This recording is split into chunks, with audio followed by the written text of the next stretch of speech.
नमस्कार, आप देख रहे हैं 4 PM। मैं हूं आपके साथ सिमरन। केंद्र की मोदी सरकार और प्रदेश की योगी सरकार में विपक्षी पार्टियों को लेकर के सरकार का जो रुख होना चाहिए 2014 के बाद से उसमें बड़ा बदलाव हुआ। अगर विपक्ष के नेता के अस्तित्व पर संकट गहरा है तो सवाल उठता है कि ऐसे में भारतीय लोकतंत्र किस ओर जाएगा। संसदीय राजनीति में विपक्ष के नेता की भूमिका बहुत ही महत्वपूर्ण और संविधान के अनुसार लोकतंत्र को चलाने के लिए होती है। विपक्ष के नेता का ओहदा केंद्र सरकार में प्रधानमंत्री और चीफ जस्टिस के स्तर का समझा जाता है और राज्य में मुख्यमंत्री के स्तर का होता था। विपक्षी पार्टियों को विरोध करने की पूरी स्वतंत्रता होती थी और शायद यही कारण है कि आज देश में तमाम पार्टियों का उदय भी हुआ है। अगर तानाशाही चलती तो आज विचार भी दबे रहते और पार्टियां तो बनने से पहले ही खत्म हो जाती। लेकिन बीजेपी सरकार के आने के बाद से केंद्र और राज्य दोनों जगहों पर विपक्ष को पूरी तरह से खत्म कर देश और प्रदेश में सिर्फ खुद के अस्तित्व को जिंदा रखने की जो प्रथा बन गई है, उस पर इस बार के लोकसभा चुनाव में जनता गहरी चोट की। यूपी की राजनीति में बीते रात से चल रहा घमासान थम तो गया, लेकिन सपा अध्यक्ष अखिलेश यादव अभी भी आक्रामक अंदाज में बीजेपी पर हमलावर हैं। राम मनोहर लोहिया की जयंती पर लोहिया पार्क पहुंचे अखिलेश यादव ने लोहिया की मूर्ति पर माल्यार्पण किया और इसके बाद योगी सरकार को आईना दिखाते हुए कहा कि सरकार विध्वंस राजनीति कर रही है। ये लोग प्रदेश और देश दोनों के लिए हानिकारक हैं।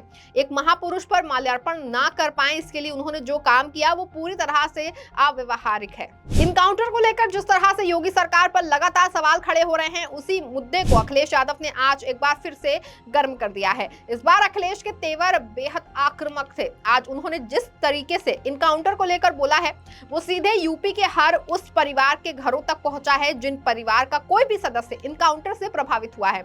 अखिलेश की आज की ये बात यूपी के हर आदमी के दिल में बैठ गई है और लोग अनुमान लगा रहे हैं कि राजनीति में लोग इतना भी नीचे जा सकते हैं कि राजनीति को बैलेंस करने के लिए इनकाउंटर भी किए जा सकते हैं।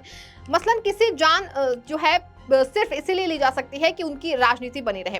अब तक तो ये सब फिल्मों में देखने को मिलता था, लेकिन अब ये चीजें जो हैं वो आज की राजनीति को सार्थक करती हैं, दिख रही हैं। अखिलेश यादव ने कहा कि ये लोग विनाशकारी हैं, इनकी सोच जो है वो विनाशकारी है। अखिलेश ने आज फिर एक बार इनकाउंटर पर सवाल खड़े करते हुए बीजेपी और पुलिस प्रशासन पर भी बड़ा हमला बोला। अखिलेश यादव ने सरकार को जातिवादी करार देते हुए आरोप लगाया कि इनकाउंटर में हत्या के बाद बैलेंस करने के लिए एक और हत्या कर दी। इससे बड़ा जातिवादी कोई नहीं हो सकता। अखिलेश का कहना था कि ये प्रतिशोधात्मक राजनीति है जो समाजवादी सिद्धांतों के खिलाफ है। उन्होंने मुख्यमंत्री पर आरोप लगाया कि हत्या करके बदला लेने की रणनीति अपनाई जा रही है, जो कि सरकार की जातिवादी मानसिकता को दर्शाता है। सुनिए अखिलेश यादव ने क्या कुछ कहा। तो क्यों मतलब मोटिव क्या हो सकता है गवर्नमेंट का कि आपको जेपी पे जाने रोक दिया, यहाँ पे आप आ गए, वहाँ रोक दिया? देखिए, इसका जवाब तो वही लोग दे सकते हैं। अगर वो जीव जंतु की बात है तो जीव जंतु यहाँ ज्यादा होंगे। बिल्कुल, क्योंकि यहाँ हरियाली है, पार्क है, पेड़ पौधे हैं, हो सकता है जीव जंतु यहाँ हो। ये केवल बहाना था अपनी नाकामी छिपाने के लिए, क्योंकि आज भी जेपीएनआईसी जो बिल्डिंग, जो स्मारक दिखाई देता है, वो भारतीय जनता पार्टी के हर विकास को फीका कर रहा है। उन्हें लगता है कि ये विकास जो है वो उनकी आंखों में चुभता है, उन्हें बुरा लगता है। इसीलिए मैंने कहा ये विनाशकारी लोग हैं। इनके भाव देखो विनाशकारी हैं, इनके काम करने के तरीके विनाशकारी हैं। आप सोचिए, जब आरोप लगा, ऑपरेशन लगा कि आपने एक की हत्या की है इनकाउंटर में, तो आप सोचिए हत्या को बैलेंस करने के लिए हत्या, इनसे बड़ा जातिवादी कौन हो सकता है? मैं नहीं था उस समय, लेकिन उसके पिताजी से क्या क्या कहलवाया गया, उसके परिवार से क्या क्या कहलवाया गया। मुझे ठंडक नहीं मिली है। ठंडक मिली होगी तो इस प्रदेश के मुख्यमंत्री जी को ठंडक मिली होगी कि एक को मार करके दूसरे को मार करके बैलेंस करने की जो उन्होंने रणनीति अपनाई थी। ये तमाम वो चीजें हैं जो समाजवादी लोग कभी सोच भी नहीं सकते। किसी के साथ व्यवहार ऐसा समाजवादी लोग नहीं कर सकते। समाजवादी पार्टी और अखिलेश यादव के खिलाफ जिस तरह से कल प्रशासन ने कड़ा रुख अपनाया, अगर अखिलेश यादव ने भी उसी तरह का रुख अपना लिया होता तो जैसा वो अपने भाषण में कह रहे थे कि आज त्योहार ना होता तो ये बैरिकेडिंग हमको रोक नहीं सकती। सोचिए उस समय राजधानी लखनऊ समेत यूपी की स्थिति क्या होती। लेकिन एक राजनेता और बड़ी सोच रखने वाले नेता की सोच नफरत फैलाने वाली नहीं होती, बल्कि आग पर पानी डालने वाली होती है, और वही अखिलेश यादव ने ही किया। कार्यकर्ताओं के आक्रोश के बाद भी सपा अध्यक्ष अखिलेश यादव ने बहुत ही सहमति से होते हुए इस मुद्दे पर पानी डालने की कोशिश की। अखिलेश यादव और उनकी पार्टी के कार्यकर्ता जिस तरह से सड़क पर उतरे और जिस तरह से प्रशासन ने अखिलेश यादव के आवास से लेकर जेपी एनआईसी तक जिस तरह से बैरिकेडिंग की थी, उसकी निंदा पूरे देश में हुई। हर एक नेताओं ने योगी सरकार के इस कृत्य को गलत बताया। नेताओं ने लेकर वरिष्ठ पत्रकारों तक सबने योगी सरकार की इस रवैये को तानाशाह बताया। चारों तरफ से हुई आलोचना के बाद आज योगी सरकार आज बैकफुट पर थी। लोहिया की जयंती पर आज लोहिया पार्क में सरकार की तरफ से व्यापक इंतजाम कराए गए और पार्क की साफ सफाई भी कराई गई। यूपी पुलिस ने आज अखिलेश को रोकने की कोशिश भी नहीं की, क्योंकि उनको पता था कि आज भी अगर उन्होंने अखिलेश को रोकने की कोशिश की या किसी प्रकार की बाधा डाली तो कल तो त्योहार के चलते मामला शांत हो गया था, लेकिन आज ना अखिलेश यादव रुकेंगे और ना ही उनके कार्यकर्ता। सपा अध्यक्ष अखिलेश यादव सुबह ही लोहिया पार्क में पहुंचकर माल्यार्पण किया और फिर पत्रकारों से बात करते हुए योगी सरकार पर हमला किया। देश सबका है, सबका देश, संविधान, लोकतंत्र और खास संविधान हमें अधिकार देता है। तो संविधान से जो चीजें व्यवस्थाएं बनी है, हर संविधान से बनी हुई चीज को ये उलटना चाहते हैं। ये वो लोग हैं जो नफरत पे राजनीति करना चाहते हैं। ये वो लोग हैं जो भेदभाव पे राजनीति करना चाहते हैं। ये वो लोग हैं धर्म को, जातियों को लड़ा करके राजनीति करना चाहते हैं। लेकिन ये अपने कामयाब नहीं होंगे। इस देश की जनता, समाज में बैठे हुए बुद्धिजीवी लोग, पढ़े लिखे लोग, वो सब महसूस कर रहे हैं कि भारतीय जनता पार्टी की जो भेदभाव की राजनीति है वो चलने वाली नहीं। पूर्व मुख्यमंत्री अखिलेश यादव ने योगी सरकार पर निशाना साधते हुए आरोप लगाया कि जयप्रकाश नारायण इंटरनेशनल सेंटर पर माला पहनने से रोक दिया गया, जो कि गलत था। उन्होंने कहा कि सरकार का ये तर्क है कि वो जीव जंतु है, पूरी तरह से अव्यवहारिक है। सपा प्रमुख ने कहा कि ऐसे तो सड़कें भी जानवरों से भरी होती हैं, तो क्या हम यातायात भी रोक देंगे? इस तरह से किसी महापुरुष की जयंती पर उनको श्रद्धांजलि देने से रोकना तानाशाही है। यूपी के पूर्व मुख्यमंत्री अखिलेश यादव ने कहा कि ये एक बहाना मात्र था, क्योंकि जेपी एनआईसी का विकास बेहद उन्नत है, जो बीजेपी के विकास कार्यों पर भारी पड़ता है। उन्होंने कहा कि समाजवादियों का काम आज भी जीवंत है, जबकि सरकार का विकास फीका है। लोहिया पार्क में अधिक जीव जंतु होते हुए भी वहां कोई खतरा नहीं बताया गया, जिससे उनकी बातों पर सवाल खड़ा होता है। अखिलेश यादव ने कहा कि लोहिया पार्क समाजवादियों की देन है, ये सरकार उनका रखरखाव नहीं कर पा रही है, तो महापुरुषों का सम्मान क्या करेगी? हर वर्ष की तरह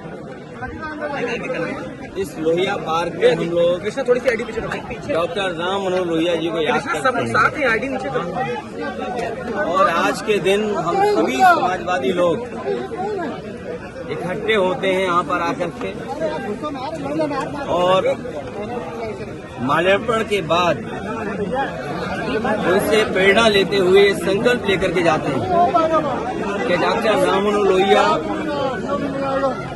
लोक नायक जयप्रकाश नारायण जी और नेताजी और बड़ी संख्या में समाजवादी नेताओं ने जो सपना देखा था कि भारत समाजवादी देश बने, समाजवादी व्यवस्था से देश चले, डॉक्टर राम लोहिया जी के संकल्पों पे, उनके आदर्शों पे, उनकी बताई हुई नीतियों पे, जिन्होंने ये सपना देखा था कि हर तरह का भेदभाव खत्म हो समाज के अंदर, चाहे जाति को लेकर के भेदभाव हो, भाई अखिलेश यादव की बाइट, जाति तोड़ों का आह्वान किया हो, या रीजनल स्तर पे जो भेदभाव होता है उसको लेकर के भी डॉक्टर राम लोहिया ने कहा कि इस तरह का कोई भेदभाव नहीं होना चाहिए।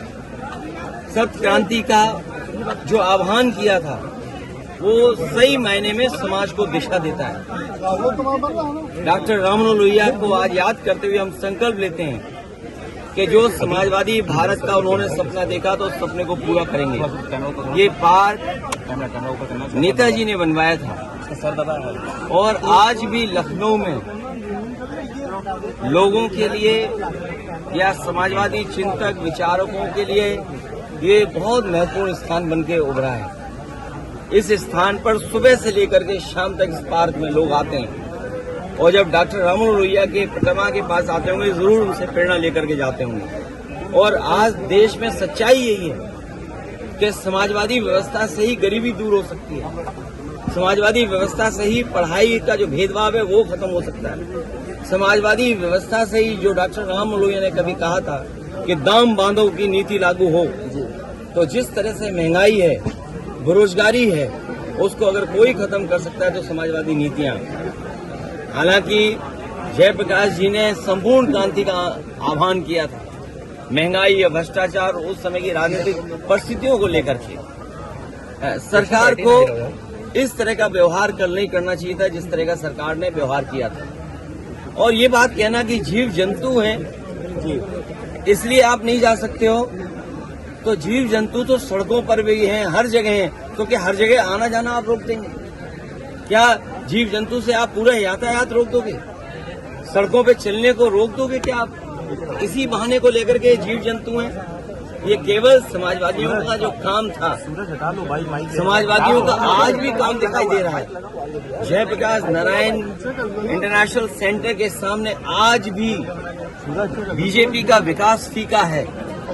और उस ऊंचाई से देखो आप, तो आप खुद महसूस करेंगे। और उस बिल्डिंग को देखें कि आज के समय में भी वो सबसे मॉडर्न इंफ्रास्ट्रक्चर दिखाई देता है जो पब्लिक यूज के लिए थी।